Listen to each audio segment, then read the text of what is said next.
We are bringing this episode to you with great sadness. The greatest wrestler of all time. Rest in peace, Hulk Hogan. Now, I'm a little ashamed to say, as we film this video and last week when we heard the news, Hulk Hogan passes away. I don't own one Hulk Hogan card. Not one Hulk Hogan card. And that's just, as a collector, kind of makes me feel like, what are you doing? How do you not have one Hulk Hogan card? Comparatively, by the way, the WWE market is not as expensive as NFL or MLB or NBA. I'm just ashamed of myself. When legendary athletes pass away, what tends to happen in the card market is there's a spike in their prices. Again, Hulk Hogan passes away, people search Google, then people see clips of him on social media, then they search eBay for his cards or his memorabilia. People want a signed autograph of Hulk because you can't get him anymore, thus driving up the demand, driving up the price. So if you're sitting on a bunch of Hulkamania memorabilia right now, you're in a pretty good position. We want to figure out what happens to a player's card price when they pass away. Let's dive in. Well, let me tell you something, brother. What is up, everybody? I am Dappz, here with the one and only Ethan. Welcome back to another episode of Up or Down, the show where we track what really moves a card's price up or down. But first, before we start the episode, we always want to give love and appreciation to all our fans who watch the show, and that's why we gave away this Shohei Ohtani card last week, and the winner is Mark Mandel, 2956. Congratulations, your comment. Yo. That's what got the win this week. Usually we pick a comment with a little bit more creativity, but that just goes to show you guys, all you got to do is comment. It doesn't matter what it is. Right yo, right hey, right what's up. But we would appreciate if you do tell us what card you want us to go over next week. Tell us what topic, what sport we're missing. We always love to hear your feedback. Like, subscribe, and make sure you comment underneath every video to be entered to win cards like this on any given week. We are giving away another card this week. I'm going to show it to you later in the video. Hulk Hogan, the most famous wrestler of all time, the guy I idolized growing up, was in the WWF, the WCW, the WWE. He was the last champion of WWF and the first champion of WWE when they changed over names. That's how iconic this guy is. Passed away this week.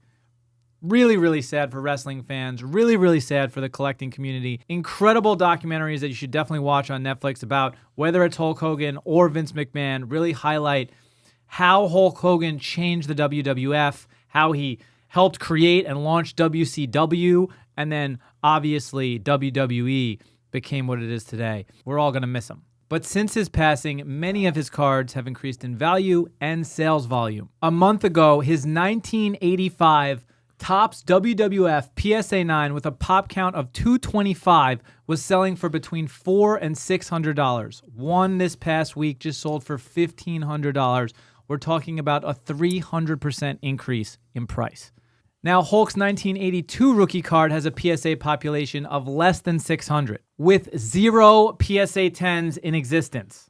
In June, his 1982 Wrestling All-Stars PSA 9, which only has a pop count of 19, sold for $103,000 at Golden Auctions. And that was only a month before his passing. So, Ethan, the question is, how long does the Hulk mania card increase last? Do you think that Hulk Hogan is going to now the floor be $1,500 on these $400 to $600 cards? He's going to go probably down more than he was before because people just overbought him, and now we're going to dump him in 3 months when they forget about Hulk Hogan. He's not the only wrestler who passed away. Like Andre the Giant, who's equally a superstar, his cards don't do that much. Like there's wrestlers who died in ring, like at the time when they were playing, like Umaga, Chris Benoit. Like, look at the other day, Willie Mays passed away a couple months ago, who's honestly arguably the best baseball player of all time. And he only had like a 10-20% increase that fell off right away. Don't just deathmonger buy cards and expect like, oh, he's going to die soon. This card's going to go up and sell it. Like, that's just not cool. Like, if you really wanted to do an investment, you can go buy Ric Flair cards. He's not going to last much longer. You might make 10-20% of your money and then lose it all in the next couple of months. You're not going to go sell all your Hulk Hogan cards in 1 week. it's not that easy to be liquid. Like, say you knew Hulk Hogan was going to die. You bought 10 rookie cards. He passes away. You got a week to sell those things. There's not 10 guys who are going to do stupid buys in this hobby.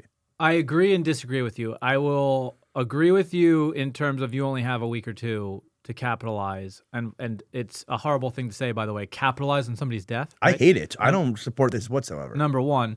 Number two, I don't think Hulk Hogan should be compared to Chris Benoit, Andre the Giant, or Ric Flair. He's like in a league of his own. It's like The Rock and Hulk Hogan on top of the wrestling, and maybe John Cena. Maybe you could argue a couple other guys, but like Andre the Giant's not in there, Chris Benoit's not in there, and Ric Flair. While Ric Flair is an incredible wrestler, not on the same tier as Hulk Hogan. So, but I do like the Willie Mays comparison. Willie Mays, arguably one of the best baseball players ever, only saw a 10 to 20% increase after he passed away. Listen, unfortunately, if you wanted to invest and you had information that a athlete or player was going to pass away, buying their cards, and not just cards, memorabilia, autographs, whatever it is, 6 months before, a year before, leading up to their death, yes, there's going to be an increase in the sales right after they die, after the announcement. How long that lasts, I don't know. There's a very funny Entourage episode where Sandy Koufax is about to pass away, and they have inside information on it, and they go to an auction house to like bid on this signed baseball, right? So this isn't like new this year, this whole racket, so to speak. No, if you have money, go put your money into a death pool. Like, sports cards is not your way to make money off people dying. Like, I honestly think if you're above the age of 60 and you pass away, I don't even think there's that much of a spike because you're that old. We're expecting it to happen. Like, Kobe Bryant situation is different. We were expecting another 40 years of autographs and cards for Kobe Bryant. The fact that I got cut out of nowhere, like, that spiked up. But also, I'm a big Randy Moss collector. Last couple months, Randy Moss was on the edge of passing away. He was very ill. And his cards went up a little bit, but I'm not selling my Randy Moss cards if he's getting sick or if he dies. People who have Randy Moss cards and have Hulk Hogan cards aren't going to sell them after they die. They're going to keep them for life. No, and honestly, like this is the difference between people who are trying to make money and people who collect, obviously, and then also people who invest, right? Like, you can buy a card and act like you're a collector, and you hold that card for 10 or 20 years, and then, by the way, what do you call that person? Somebody who collects a card for 10 years and then with the intention of selling it. Like, you could easily say you're a collector, but maybe you bought that as a long-term investment. So, there's all these different variations. I think we're really talking about flippers, somebody who would buy this card 6 months before, anticipating his death. It happens, sells the card that week, spikes. Now, again, I think that you have to buy cards that are extremely desirable. Like the cards we're talking about here, his WWF PSA 9 1985 pop 225. So that's obviously going to sell. 82 rookie card, pop less than 600. That's obviously going to sell. 82 Wrestling All-Star, pop 19. I mean, 103K, by the way, that sold a month before his passing. The previous sale of that card was 132,000. So my question is, if that guy relisted that, what does it sell for, number one? And number two, like, do you see that card at 103 grand being worth more a year, 2, 3 years from now because now he has passed away? It's going to go for slightly more, but the Hulk Hogan audience is still going to be the same people who bought the card beforehand. Like, for example, Ozzy Osbourne just passed away. I know nothing about Ozzy Osbourne. Do I like him a little more than I did last week? For sure. But I'm not going to go out and buy all of his cards. The Hulkamanias are already owning those cards. They're not new to this. Hulk's been around for 50 years, He signs in every product. Like, if you want to be a Hulk guy, you've already got your stuff. The only time that changes would be if you're younger and people think you're going to live longer and they're like, oh, I'll get it eventually, and then it happens. You don't know that much about Ozzy Osbourne, right? But you like him a little bit more after he passed away because now maybe you went to Spotify and you search some of his songs and you're like, oh, I do know Iron Man, or I do know Crazy Train, or I do know a bunch of these songs. These are legendary, iconic songs. That's what happens, though, with memorabilia and cards, right? The average guy, sure, he might not spend all of his money on Ozzy Osbourne, but the average guy is going to search for him, right? And that increase in demand in the market, which is just really eBay searches for Hulk Hogan. If last week there was only 50 people watching a Hulk Hogan bid, right, or auction, and this week there's 200 people, that's just naturally going to increase the price because more people want it. So, again, I don't disagree with that. The Hulkamania audience is still the Hulkamania audience, but that week, that month, that small amount of time, more people are searching the cards. And I think that's what we try to cover on this show is when do these pockets of time happen? And it doesn't have to be death. Again, the NFL season is coming around.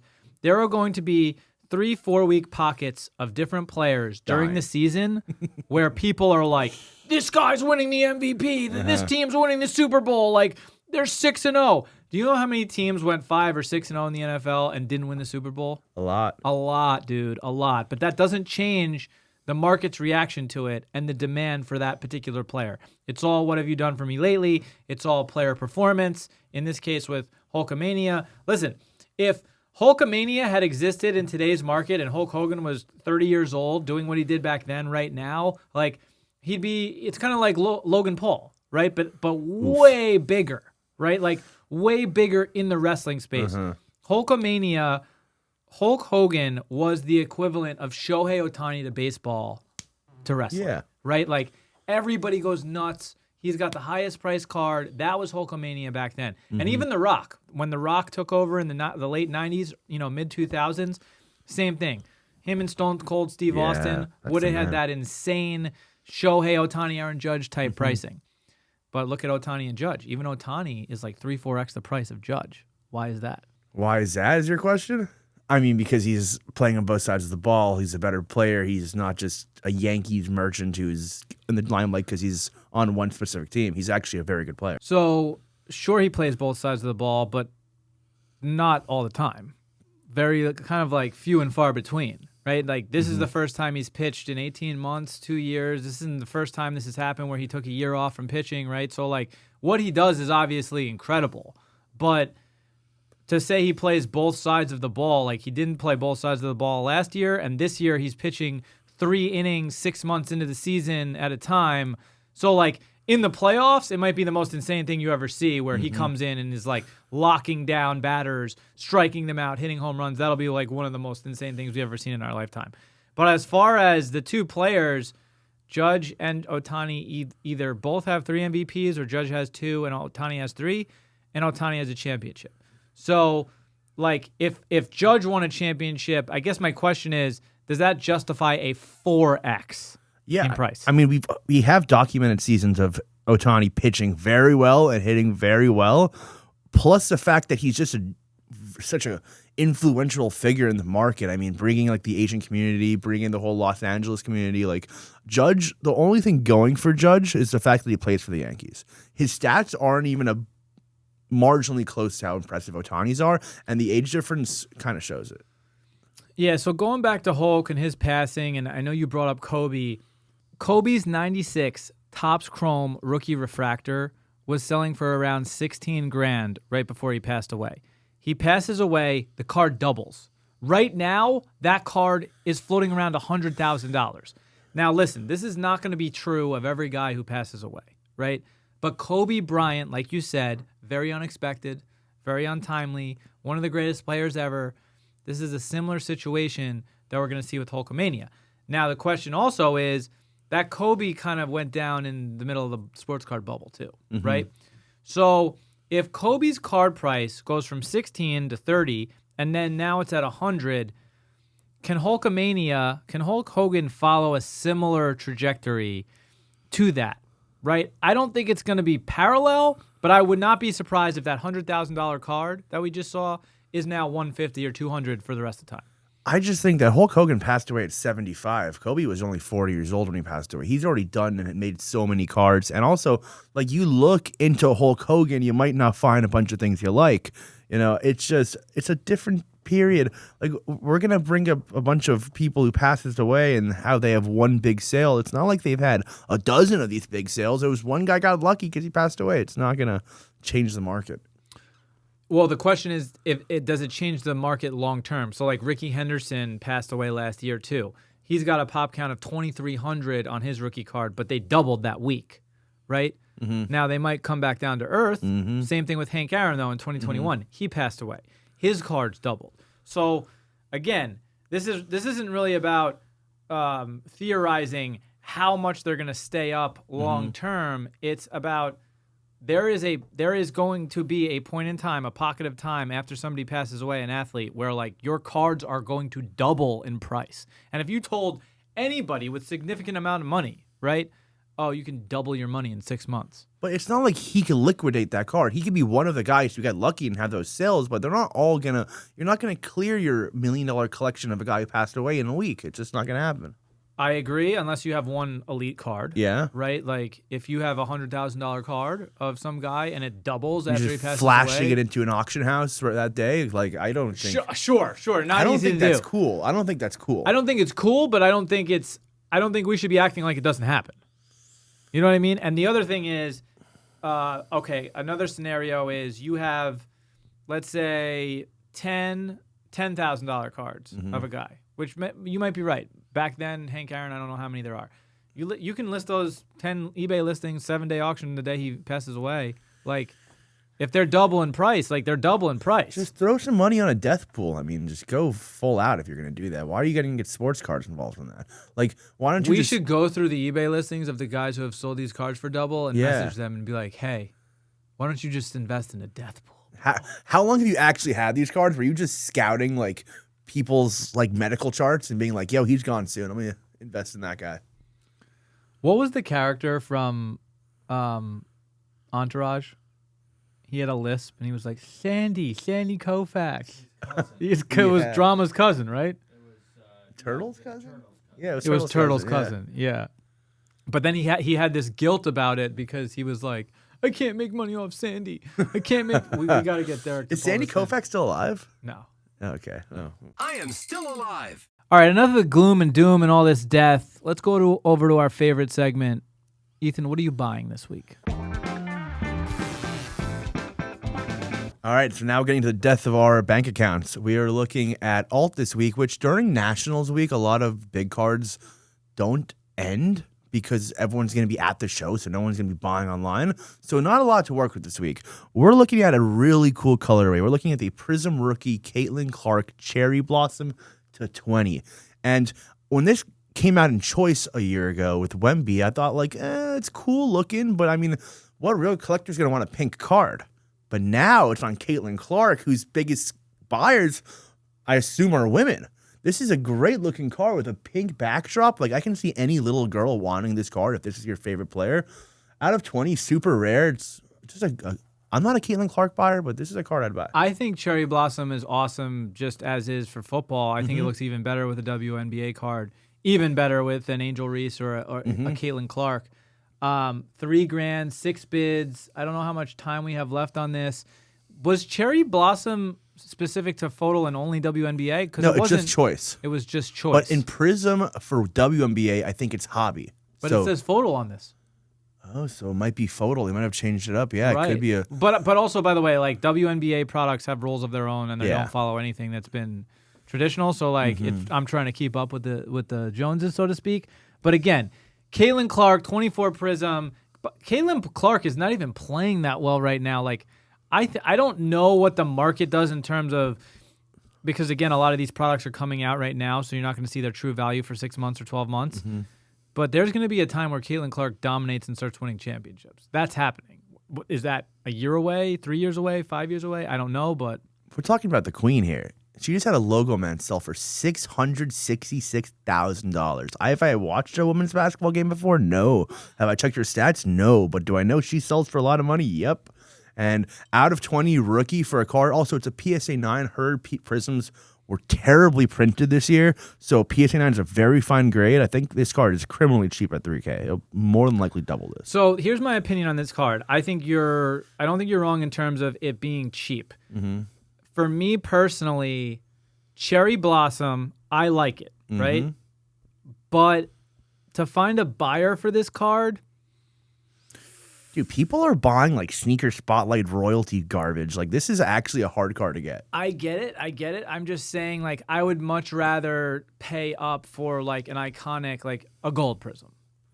Oh, we're talking about 100,000. Well, sorry, maybe bad example, but when I say gold prism, I mean like everybody knows what a gold prism is. Not everybody knows what cherry blossom is. So you need somebody who appreciates that. You and me appreciate it, but how many people appreciate cherry blossom? And I picked these auctions, the next coming one specifically. They're not the most expensive cards we could find, but I did it because of three things. I did it because of eye appeal, the grade, and just the card itself. And you're going to see a trend of cards coming up. And I agree with eye appeal. Like eye appeal the here is cherry blossom amazing. pink on Caitlin Clark is nasty. Wow.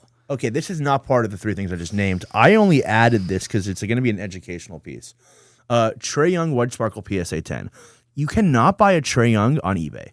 If you guys don't know this yet, Jaren Jackson and Trey Young are the two most shilled people in eBay history. If you have a card of theirs, you can't even sell it. It will be shilled no matter what. You can't stop it from happening.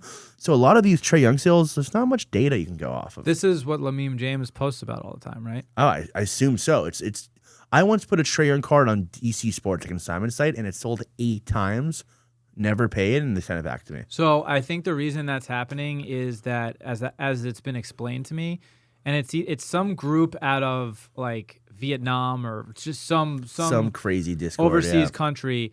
And what I think happened is because Trey Young and a certain amount of players, the bubble happens in 2021. Yep. Right? And certain guys are out tons of money on cards. So they're refusing to let sales of their cards go below a certain number so that they can say, no, this Trey Young card's worth this, right? Now, just to put this in perspective to everybody, I was at Dallas Card Show. I want to say this is 2021. And the guy, it was a father and a son, and the son was like 12, 15 years old, whatever he was. He had a PSA 10 White Sparkle Mahomes.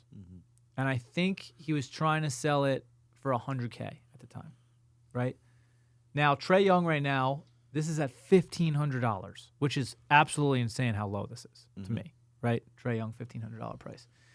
But there's no way in hell that Patrick Mahomes is 100x Trey Young, right? He's significantly better, but Trey Young, I mean, listen, if he gets traded to a bigger market team, Knicks, Lakers, signs with somebody, right, goes to a winning team, his market is going to go up 20, 30, 40%, boom, like that.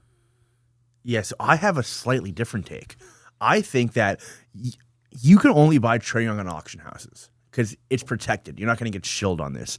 You're going to see a bunch of fake comps that help you buy this card for a third of the comps already. And if you look at Trey Young's team, it is good. Porzingis, Ricochet, Dyson Daniels, Jalen Johnson, Nickel Alexander-Walker. They have tons of talent there. The East is really bad.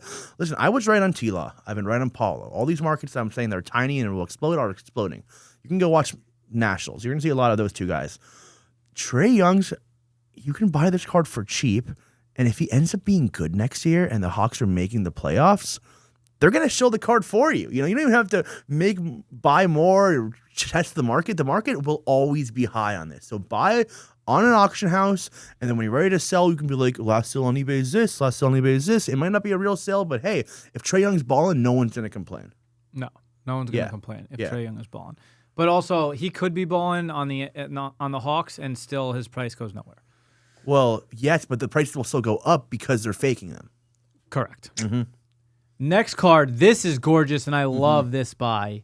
Malik Neighbors, 23 select, gem in 10, tie-dye, XRC, out of 25, pop 2, $800 right now. I can see Neighbors as a guy who explodes in price. Explodes. Last year when he was playing, he was the top 5 receiver. If you check the stats, he had no quarterback, and every game he played, if you just subtracted the rest of the games, he is on that list of top 5. This is a beautiful card. It's an XRC. It's a tie-dye. It's a PSA 10. It's a guy for a good market. If you check fantasy boards, he's going in the first round this year.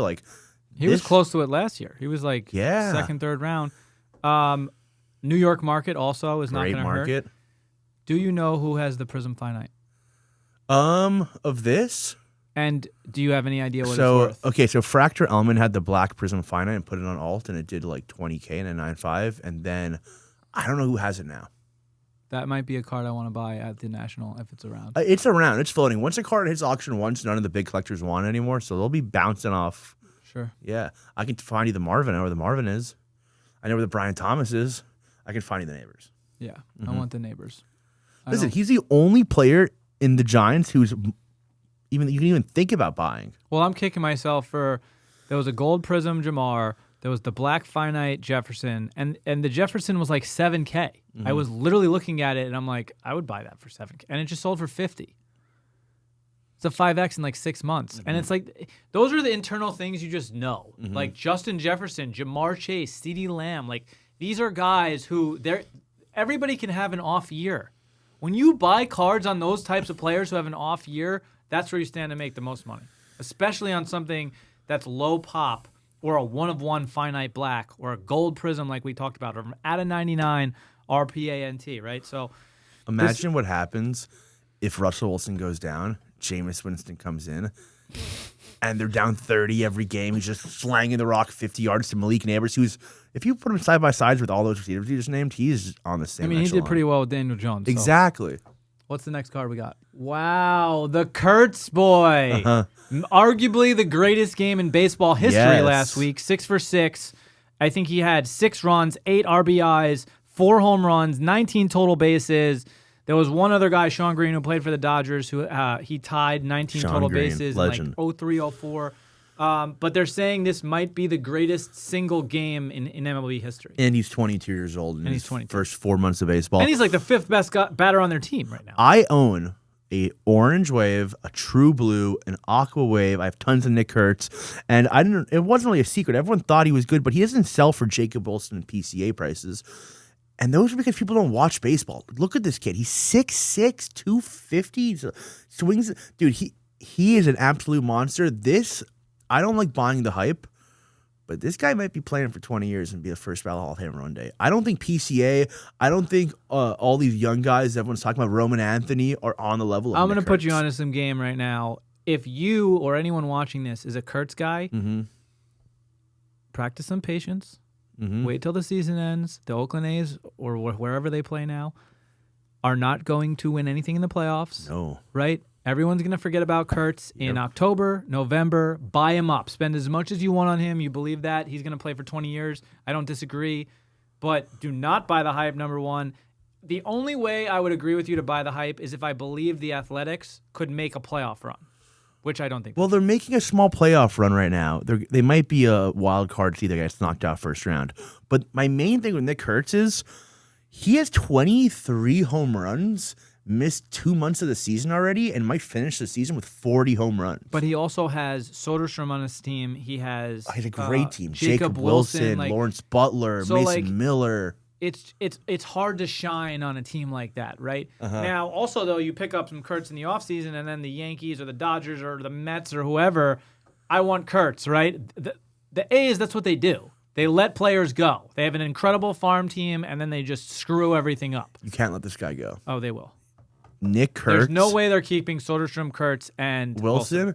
I think they're going to try it for 2 years, and after 2 years when they fail, then yes, they'll be available. But Nick Kurtz is really talented for what he's doing. I think he only spent 3 months in the minors. But 6 for 6, I can't argue with you there, and we'll see what his career develops into. The next card we're going to look at is a 24 Topps Dynasty patch design B vertical Jason Tatum, 1 of 10. What is he even wearing in that? He is from St. Louis, so he's a big Cardinal fan. You know what? I don't love when other sport athletes or celebrities get into your product, but if it's a crazy cool product like Dynasty, I'm a fan. I own a Will Ferrell from 2015. I had to get one of those because he's in the Dynasty products. They only let like 1 or 2 random names. Like last year, I think Wemby was in Dynasty. These are cool cards, man. They're like, people collect Dynasty, and if you can have like a card that's like, if you're a Dynasty collector and you have a card that's like weird to the set, you're going to want it for your collection. 100%, especially if they only put a guy in a set every 5 to 10 years. Yeah. Like, that's a card that's desirable for collectors, like you said, like a Will Ferrell. That is like, to be honest, that card I want over a lot of cards in the hobby. Do you know the guy who owns that? Me, I own one. No. Oh, the Logo Man. Yeah. No, and the thing is, there's 2 Logo Men because he played for 14 teams in spring training in one off season. So, Will Ferrell, that Dynasty card is super underrated. It's such a cool card. It's so cool. Which one do you have? One like that? I have the red one. I have the red one to 20. Just not the Logo Man. It's a No. nice patch. Yeah. But roughly what did you have to pay for that? I think it's like a $4,500 card. Wow. It's expensive. So the Logoman's got to be like a hundo? 50? I don't know if a Will Ferrell card does that much. You know who also is in Topps this year? Now we're taking a little off topic. Larry David has a Topps card this year. Do you know how expensive that card is? It's $2,000. They were ripping it in dugout downstairs, and they were like, "Oh, we hit a Larry David." Dude, talking about players that aren't going to last too long. You know, Hulk Hogan. You know, Larry David. Getting kind of old. Might be your chance, guys. And remember, everybody who's watching, Dapp's Dugout. If you want to rip baseball, we're live every single day on TikTok from 10 a.m. Pacific time all the way to 7 p.m. Pacific time. Please come rip baseball cards with us. Connor and Pringle in the dugout. Ask for them. They'll answer all your questions regarding any Topps Dynasty cards. Yeah, and that's just a cool card too. The Larry David, what is he's like prototypical LD bro doesn't Jewish sign. guy in the stands, right? Like that's what I think Larry David is love known LD for. bro. I one of my favorite shows. What does of all that time. say? 10 grand at auction? Oh, that's his 101. That's the super. Cheap. Honestly, that's a card where I go, damn, that sold for 10K. Uh-huh. So the next card, I put it on because of eye appeal. It's a good grade and Color it's a good match. eye appeal. Out of 15, color match. It's like the perfect color match too. I'm okay with Gibbs. I'm not a huge Gibbs guy, but the Lions are a good team this year, and this is a cool card. And for only $286 right now. Do you know who has the Gibbs finite? No, I don't. If you that's another card national I want. The Gibbs finite. It's Yeah. gonna be. You don't want to get a running back finite. It just takes one middle linebacker up the gut to destroy your career. I just don't think I'm going to have it that long, number one. And number two, Gibbs reminds me of Kamara, and I know he's just going to, him and Bijan, it is their time. They're about, one of them is going to be, the I don't want to say the Saquon, but sort of like the Saquon where they're just going to have 2,000 total yards, 15 touchdowns, The running back has been kind of pushed to the side for so long, and I don't think that lasts, right? History repeats itself. LaDainian Tomlinson and Sean Alexander in 02, 03, 04, they both had. I think they both broke the record for rushing touchdowns back-to-back years or the same year, and I just think that the NFL is high scoring. There are teams that are going to want to run the ball. The Lions are one of them. And Gibbs has been sharing a lot of work with David Montgomery. If they choose to, Gibbs is way more explosive than anybody, especially Montgomery. Not that Montgomery's not a good running back, but what this guy can do versus what Montgomery can do are not the same thing. And with the offensive line, I'm a big Gibbs guy. And if I could get his finite for 5 to 8K, yeah, but dude, give it to me. Dan Campbell's always going to run two running backs, and he's never going to drop 30 carries on Jahmyr Gibbs. I need Gibbs to score 15 touchdowns, 1,000 yards, be in the playoffs, golden auctions. 20K, 30K, 40K. Yeah, I can see it. Lions fans are stupid too. Trust. Okay, then. Can we get through 1 week without an Ohtani card? No, I'm just kidding. especially because the card's at $170, dude. Buy the card, not the grade here. If you're getting an out of 10 black Ohtani at $100, I don't care if a car ran over it. I just think that this card is way too cheap, so I put it up there. And don't be scared of buying authentic sometimes, guys. If you're a real collector, you just want the card. Who cares what condition it's in? No, and also, I have this incredible Kobe that I personally think is a $50,000 card. I would argue that any cool card like that, even if it's a gold prism and it's just wrecked by Panini and it's completely off-center and you're going to get a PSA 7, I would much rather have an authentic gold prism than a PSA 7. 100%. Me personally. Yeah, man. I rather buy the card than the grade. I have a optic red Mahomes that's destroyed. It's a PSA 6. Now it's authentic, and I love the card. I don't care. Right. Okay, so this is interesting, and I'm going to read this right off the board so we don't miss it. PSA is entering the repacking business with the launch of its new repack certification program, which will serve as an outsourced partner to physical repackers. PSA will work with dealers to help source, organize, package, and ship products to repackers for their own distribution or directly to customers. The first ever PSA certified repack product, Graded Grails, was introduced by PSA last week, with pre-orders for the first 200 repacks quickly selling out. So this is what I'm going to say about this, and I'd like to hear your opinion. Anybody who's trying any of these businesses, whether it's Fanatics, whether it's PSA, trying to do this at scale is very, very difficult. And the reason it's difficult is because cards consistently fluctuate in price, right? So the why I believe this has to really rely on verified, trusted breakers in the industry who are creating these products themselves is you got to create the product, get it out the door, right? Immediately so that the product that you're selling is well comped. If you have PSA who's creating this certification program and they want to make all these repacks, this isn't like bananas, right? That you ship up from Colombia or wherever they come from, right? They hit Florida. Now they're distributed in New York, distributed all over the country. They have a shelf life of 3 weeks. Like, this is even less than that, right? This is like you have sometimes there's a comp on a card, guy gets injured, that card's crushed, right? And now you're saying, oh, well, the floor on this product is $100, but that guy just got crushed. Now it's a $20 card. Now you just got angry customers. And by the way, I know this because I've dealt with it. Dude, this is just embarrassing in our industry that every single person wants to come out with a repack. I mean, Blez, Arena Club, Fanatics, PSA, and like, listen, if you guys know me, if you want to know the backstory of me, I'm one of the stars of the repack. I did this 5 years ago. All these companies don't know shit about what they're doing. I laid the foundation for this, and at this point, it's just so overly saturated that every single person has a repack. And I'm sick of it, you know? Like, I was running game theory numbers to invent such a thing, and now I'm like, you guys just blew it out of the way. You know, you want to hear one thing? I have an idea. Show me the cards in the repack. Show me that you're not making margin of over 30%, and then maybe I'll be interested. How about you just buy the cards and put them in there for full comp and sell it like that? I bet you won't, because you won't make money. This is just price gouging. Go buy your own cards. You don't need...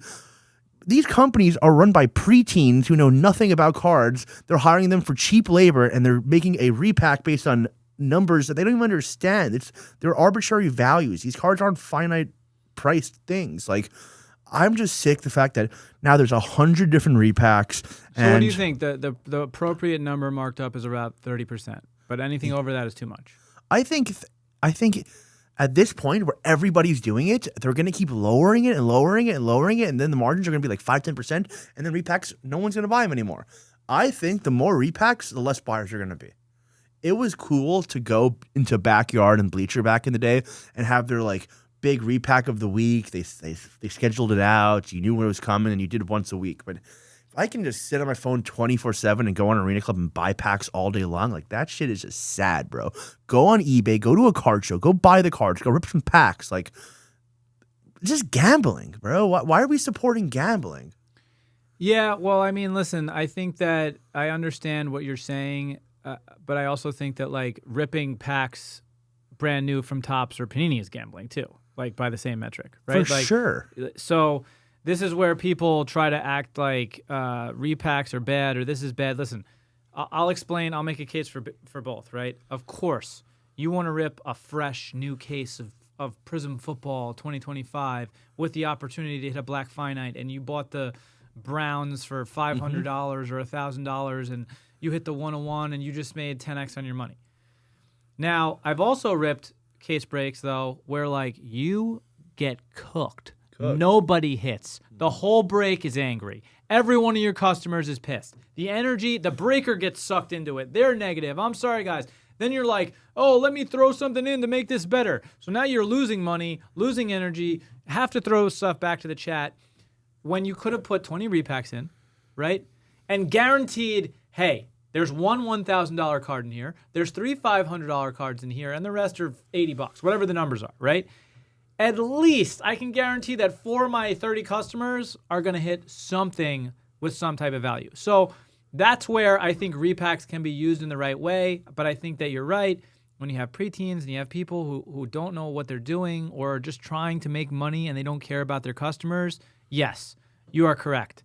Now, listen, I've done different tests where we've made repacks with everybody loses their ass and loses money except for one guy who hits this incredible card in 10Xs.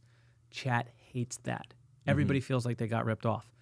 They would rather all the cards be closer to center and 10 guys break even. What happened to the industry where it was like you just bought packs because you liked the packs? What happened to the people who ripped cards to collect the cards? You don't have to rip packs, go comp them, and be like, oh, this is the value I got from this. Like, what happened? Why is it collecting dead?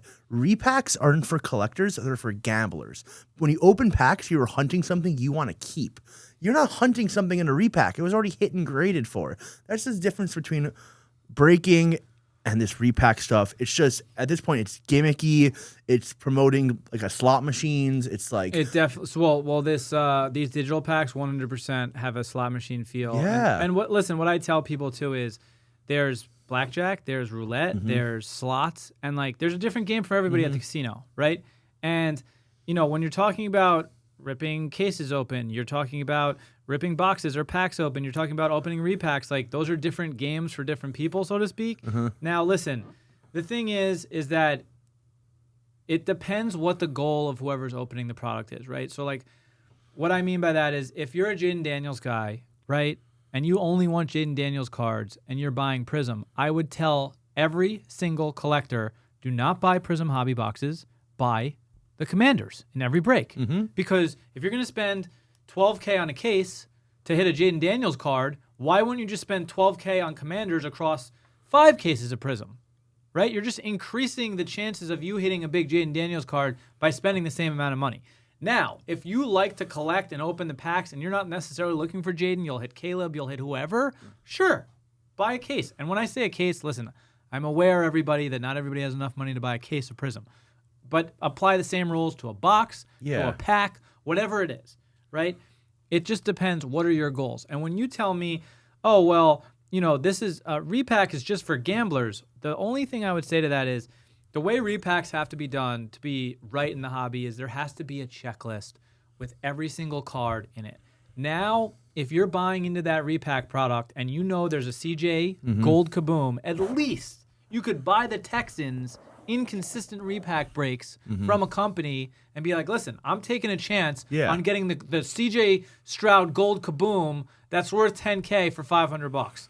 And by that strategy, I like it. But again, I agree with you that repacks are like the wild, wild west. I remember when repack started. Leighton's Almanac was the first repack that I remember. And it's because back in the day, we were communities who broke. It was the same guys every week, Like, we did this for fun. It's like something to let loose, to enjoy the hobby. And so the issue was wax wasn't dropped every week, and it wasn't good all the time. So sometimes you look forward to one day a month where you can go and get into a repack and hit something different, hit something new. But now it's just flooded. That's my issue with it. I don't hate repacks. I hate that every company does it. Sure. None of them are good. None of them are transparent. None of them are fair. And it's all negative EV, and we're promoting it to children. It's so bad for our industry. We need to stop it. I love the liquidity it gives you as a guy who wants to resell cards, but make it harder then. I don't care. You don't need liquidity. Make it tough to sell your cards. I don't give a fuck about you.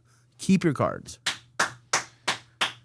Well, you know how Ethan and I feel about repacks. Tell us how you feel. Are repacks good for the hobby? We have our giveaway right here. We are giving away an Aaron Judge rookie card. We're giving a 2017 Topps Aaron Judge rookie card, PSA 9 a week. PSA 9 a week? PSA 9 this week. Remember, comment underneath this video. Like this video, subscribe to our channel. We are giving away cards every single week. We want to hear from you. Tell us also what controversy, what topic in the hobby do you want us to discuss? We will bring it up on next week's show or the show after that. We will be at the National this week. Please come up to us at trade night, Thursday, Friday, Saturday night. Ethan and I will be on stage discussing cards in the hobby. We'd love to chat with you in person. We will see you at the National. Thank you so much for watching. Up or down. I am Dappz. Ethan, out.